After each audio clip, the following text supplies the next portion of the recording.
Hello, everybody. Welcome back. Another episode of this week's news and opinion. Yes, Mr. Bond here, James Bond, has a weekly news and opinion here. And what am I going to be talking about today? By the time you watch this, it will be the 4th of July. Yes, 4th of July. Happy birthday to America. Right now, as of this recording, it is 11:50 p.m. The 3rd of July 2020. But again, by the time I post this, it will be the 4th of July 2020.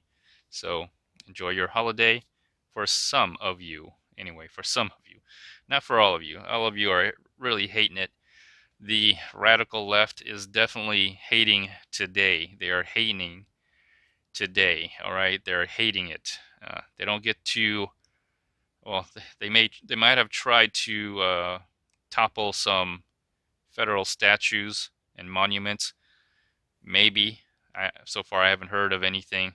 And if they do, they're going to get an automatic 10 years in prison. So, but what I'm going to be talking about is I'm going to be talking about CHOP or CHAZ, whatever it was, or it was, keyword was, because it is dead. It is dead. So I'll be talking about that. Another thing I'll be talking about is the Ken and Karen McClowskys. They're not really named Ken and Karen McClowski. Well, I think their last name's McClowski. Maybe I'm mispronouncing it. Out of the whole Ken and Karen meme going on out in St. Louis. So if you don't know quite the story, if you don't know the story here, it's basically there was a BLM protest, walked in through a private community, a gated community, and Ken and Karen came out with guns blazing and told the BLM protesters to get off my land, for the most part. So I'll be talking about that and also BLM as well and Antifa. I'll be talking about them in particular, the BLM movement and Antifa. Um, I think they're going to start declining in their popularity as well as perhaps even their their momentum. Their momentum is starting to shift and slow down tremendously, in my opinion, or will, because of the counter revolutions. So if we're in a revolution, according to the radical left, the extreme radical left, and the hashtag BLM, then there is a counter revolution going on that is pushing up against the current revolution. And then I'll also be talking about the Chipotle Karen. Chipotle Karen. Yes, a lot of Kens and Karens going on. So there's a Chipotle Karen out in Michigan. Another one. Another. I don't know how to say it. Brandishing their guns. People are brandishing their weapons now, so get used to it. I think more of this is going to happen. It's going to be more frequent because we're in a state of hysteria. I want to say hysteria, but panic. Both on both sides, whether you're right or left or black or white, yellow, brown, green or blue, whatever it may be. There is a lot of tension going on, mainly directed towards black and black Americans, white Americans. I have yet to see. I have yet to see any Hispanic friction going on. I don't think you're going to get that because different culture, different scenario over there. But I do think you're going to see more conflict because it has become very polarized, mainly because of the whole Black Lives Matter slogan, polarizing black people against mainly white people. So that's why I think the decline of Black Lives Matter or the BLM movement is going to slowly but surely or maybe even very quickly go away. And I'll talk a little bit more about that later. And my final thing I'm going to talk about is, despite all this happening, how are these organizations, Antifa, BLM, how are they being funded? And this is where my opinion comes in. I believe that Antifa and BLM funding is mainly through drug sales, human trafficking, fraud, and money laundering. And I'll kind of get into it, and you'll see what I'm talking about, and how the whole organizations of these two movements, how they're decentralized in a way that allows them to function without without being criminally indicted through a RICO act, I guess. Very similar to like you would see with some motorcycle gangs and other far right extreme movements. And so there is a serious threat here. I do believe there is a very serious threat with these two organizations, Antifa and BLM. And I'll also be talking about some other ways they might be influenced, funded, or even directed. Now, these two organizations are decentralized. There's no central figure. They're like their own cells, and they do their own things. They have no leader per se. Some do, some don't. But there's no central leader. But they are being directed. They are being influenced. They're even being possibly financially funded and even supported by America's adversary, mainly China, Russia, perhaps Iran or some Middle Eastern country, and also South America, perhaps Venezuela, but not exclusive to Venezuela. Could be Colombia, could be some other South American country that, and this is where the drugs kind of come in.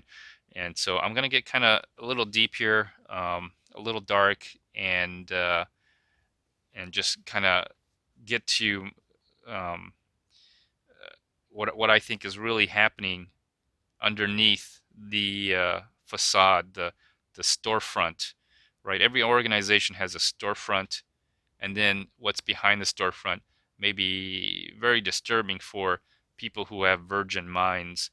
But I'll hopefully I'll be able to pop your virgin mind here and get you to think a little bit. So let's talk about CHAZ. So let's get into it. Let's CHAZ. All right. So is it CHAZ or CHOP? All right. So I think it was Tuesday. Was it Tuesday? What day was Tuesday? Okay, I'm looking up the calendar here. Tuesday. Okay, so it was June 30th. All right, June 30th, Tuesday, um, early in the morning.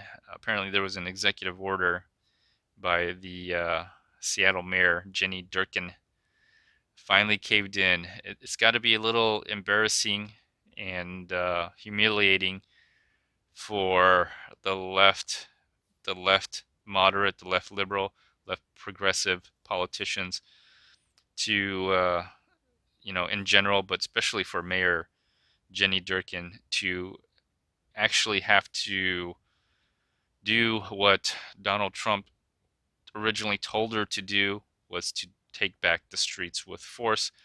And that's what happened. So what originally pushed it over the edge, I guess, was the vigilante killing of two black teenagers.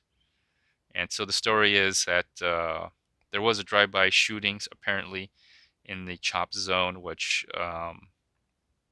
invigorated the vigilante CHOP security, and it may have been mistaken identity. Maybe it was the same people who did a drive-by, but apparently, from my understanding, from what I could see of the videos, is that the very unorganized, unprofessional, untrained CHOP security, armed security force, again, I talked about some of this in my last episode about community enforcement.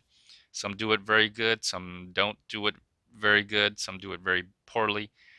This is a case where community enforcement was poorly enforced, and so another vehicle, or a vehicle, a white Jeep with two black teenagers. I believe they carjacked this vehicle, from what I understand.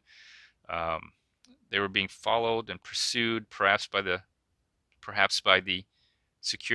CHOP security forces, and they drove in front of the, is it the fifth or third precinct? Is it the third precinct? I think they headed towards that way, and they were met with gunfire.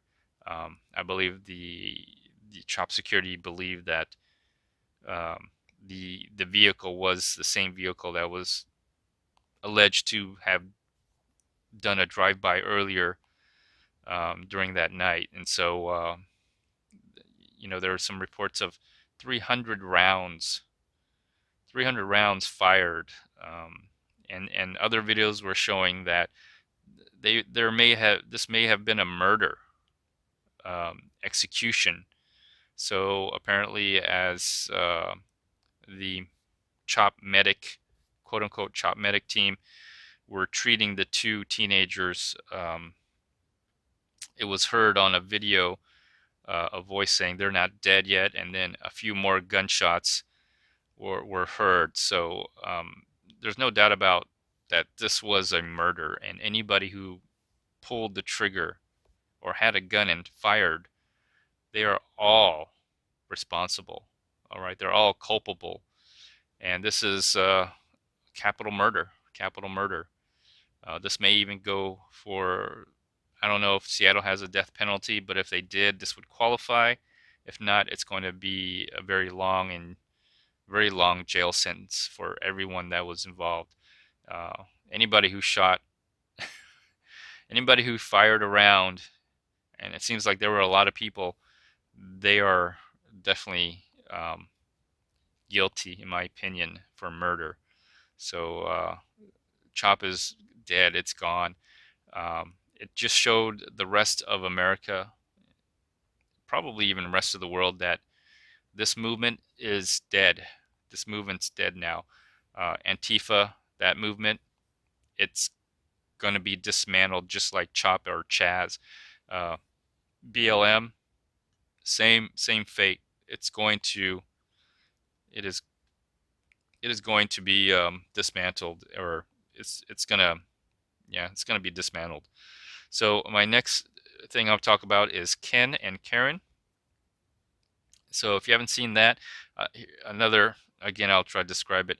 BLM protesters walking in the streets decide to go into a gated community, and I did see the video of that. I don't know if the gate was already open or if it was already broken and they just opened it, or were able to open it and walked in. Either way, they were trespassing because it is a gated community. You kind of know. It's not like you don't know or you accidentally went in. It's almost like they intentionally wanted to go into a residential gated community, and they don't live there. And so Ken and Karen came out with guns blazing, defending their property and basically standing the line. And again, you're going to see a lot more of this if BLM does not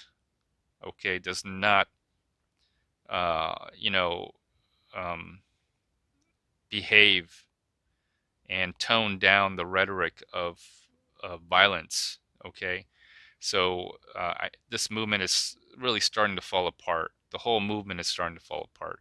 The whole movement began with violence, and just like CHOP, it's going to end in violence. So Antifa, BLM, they're both going to end in violence, and that's what I honestly believe. So they have a different, if you they are truly just like Antifa, they are radical left, Marxists. Some people call them Marxist. Either way, Antifa and BLM, probably one and the same, and I'll talk about how they both raise money. I talked about drugs, human trafficking, even maybe even perhaps the sex trade. If you look at where these two organizations are very strong, or where they work together, you're looking at Washington, the state of Washington, Oregon, and California, parts of probably New York, and definitely Illinois. If you look at those states, they have some similarities and something in common, especially the West Coast areas, all the way from Washington to California. Uh, there is a sense of pot legalization, so there is some definitely drug trade going on. And if you look, they're also very heavily Democratic or Democrat controlled areas, and you'll see heavy drug use. All right, drug sales, both legal and illegal. So you're talking about marijuana, cannabis industry, also the illegal drugs. You're talking about opium, methamphetamines, fentanyl, cocaine, and so this is tying where I'm going to tie this into the global conflict that's perhaps around the corner, which I think a lot of what's going on in America is related to this potential global conflict that's happening because the adversaries of America, China, Russia, Iran, um, Venezuela, but not exclusive to Venezuela, but in general South America. A lot of South American countries are uh, radically, uh, communist or socialist and left leaning. And so if you think about all the drugs, where do they come from? Fentanyl comes from China. Um, Opium comes from the Middle East. So it's not exclusive to Iran, but the Middle East is, America has America is considered an adversary to the Middle East in a lot of countries in there. And so, opium, of course, you have cocaine from South America.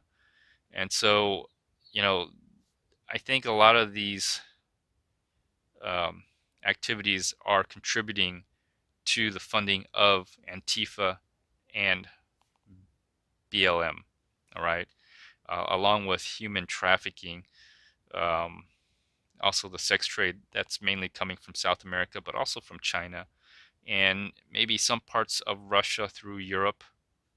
So these are real things. And again, these illicit underground enterprises could be contributing financially to these organizations because if you look at um, where these two organizations are really strong, uh, heavily Democratic controlled, heavily open to police defunding, police abolishment. Now, why would they want police abolishment and police defunding?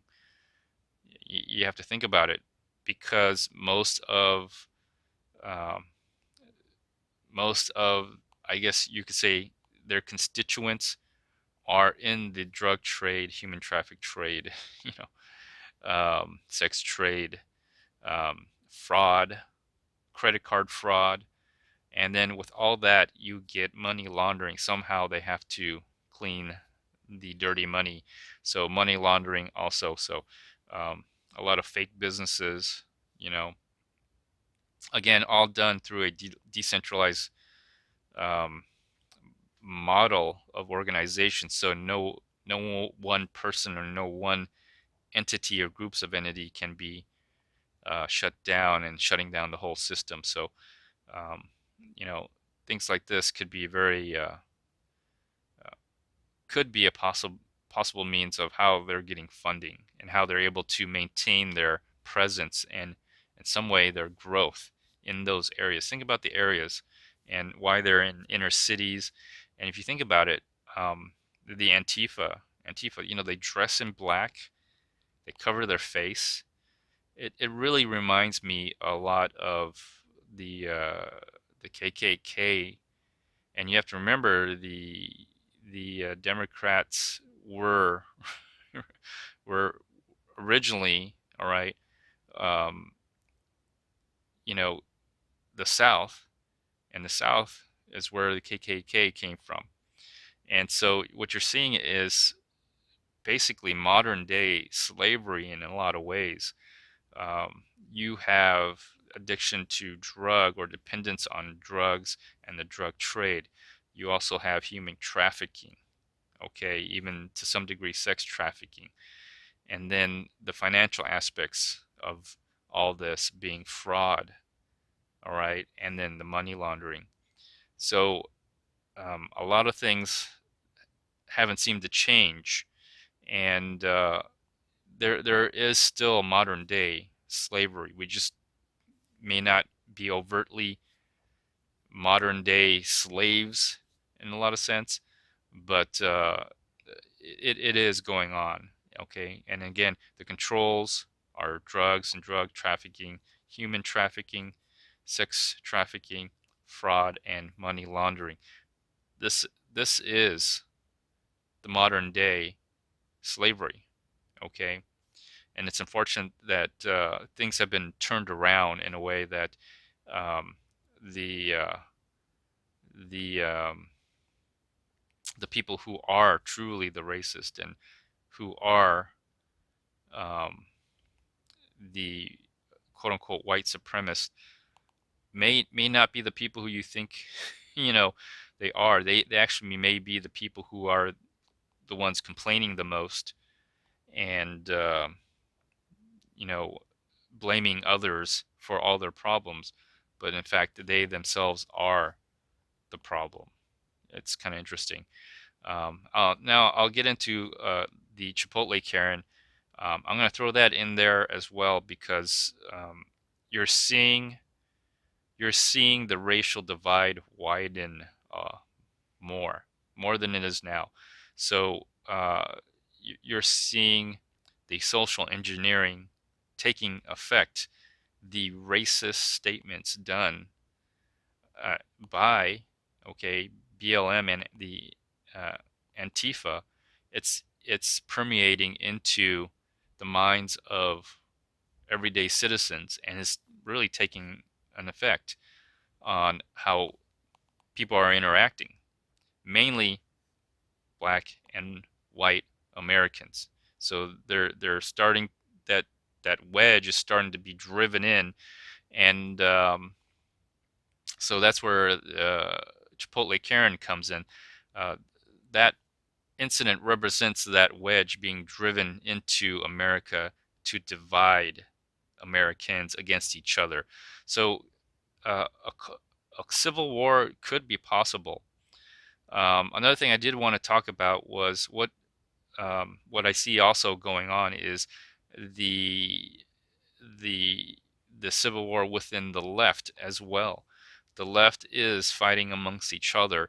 The Democratic liberals, and the Democratic progressives seem to be becoming a target for Antifa and BLM as well, because they're not radical enough. They're not radical enough. And so this could be an issue for the moderate Democrats, the liberal Democrats, progressive Democrats.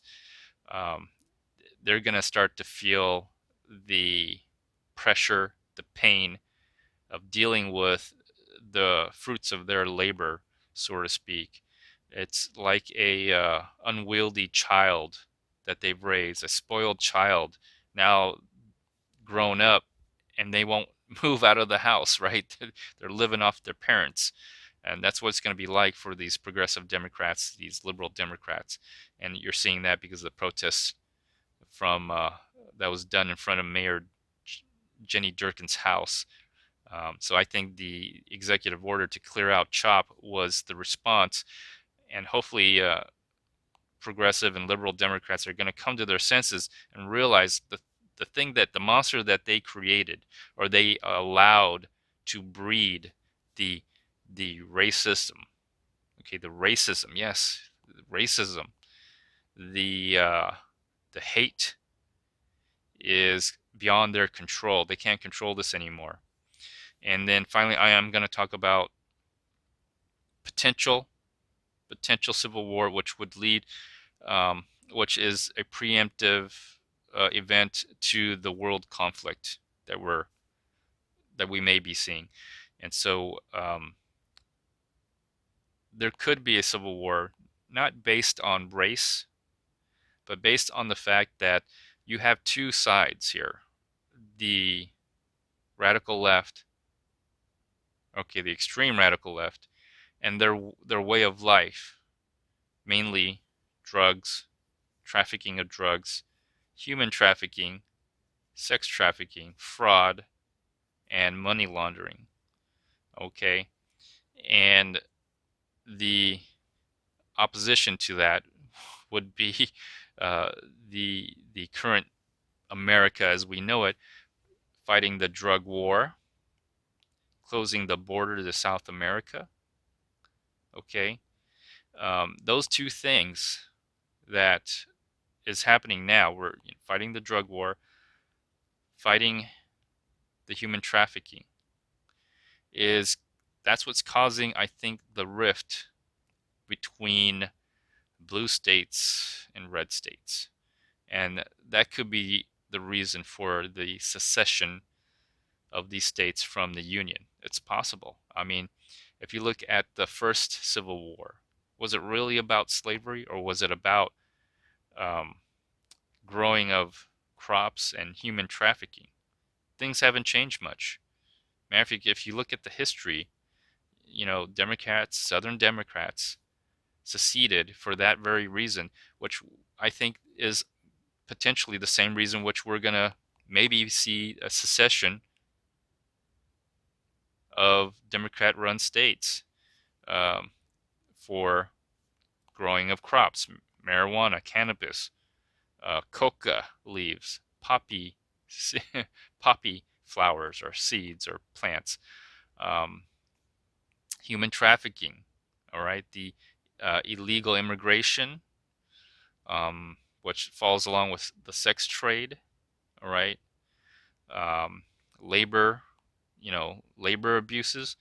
So you're seeing in some ways history repeat itself, and of course with those drugs and human trafficking, you're gonna have fraud and money laundering. That just goes with that, and that's what you're seeing. That's what you're seeing, and that could be the civil war that starts it. I highly doubt it, but that's probably the reason why you'll see the secession of different states. And finally, when we go to the world conflict, I do believe that the adversaries of America, China, Russia, mainly China and Russia, but also Iran and Middle Eastern countries, and then South American countries, and Venezuela would be one of them. They are plotting against America right now, and you're seeing the fruits of their labor, the fruits of their plotting. And that's where Antifa and BLM comes in, to disrupt the harmony within America, to divide America, to put that wedge against blacks and white, and eventually, in order to do that, to weaken the unity of America, because we are in a global pandemic, we are in an economic recession, and we are all in self-preservation. Every country is in self-preservation. And so I do believe later on there will be conflict, global conflict. And I think that's the more serious issue that we should all be worried about. And we need to come to our senses, and whether we have to deal with the insurgency that is happening right now and put that down very quickly, because we're going to have to deal with the world conflict, the coming. I'm pretty sure there's a war coming with so much calamity happening all at once. There probably is conflict, because there is potential famine, there is potential pandemic, potential war, potential economic fallout. Global conflict is the next thing that's going to happen. So I'm going to conclude this episode. Hopefully you like this. I don't know if you like it, but happy 4th of July. And hopefully you'll leave a comment, you'll like and share the video, subscribe. Bye-bye.